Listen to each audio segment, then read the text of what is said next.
Welcome to Luca and Miguel. Enjoy the video. In this video, I will explain how to change play speed on YouTube. Adjusting playback speed can enhance your viewing experience, whether you want to slow down complex tutorials or speed up lengthy lectures. It's a simple feature to use, allowing you to tailor content consumption to your personal pace. You can easily find this option within the video player settings, giving you full control over how you watch. YouTube provides a range of convenient preset speeds to quickly adjust your viewing. These options typically include slower speeds like 0.25, 0.5, and 0.75 times, perfect for detailed analysis.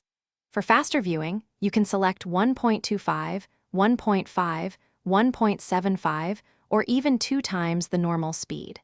This flexibility helps you consume content more efficiently.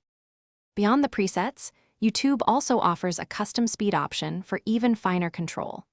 This allows you to set a playback speed with greater precision, often in increments of 0.05 times. You can drag a slider or manually input a desired value, giving you the flexibility to find the perfect pace for any video. This feature is ideal for very specific learning or review needs.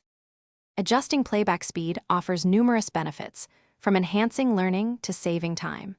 Slower speeds can help you grasp complex concepts or follow along with fast-paced demonstrations more easily. Conversely, speeding up videos allows you to quickly review material you already understand, making your viewing more productive. Experiment with different speeds to discover what works best for your individual needs and content type. Thanks for watching and please subscribe. It's the best investment you'll ever make.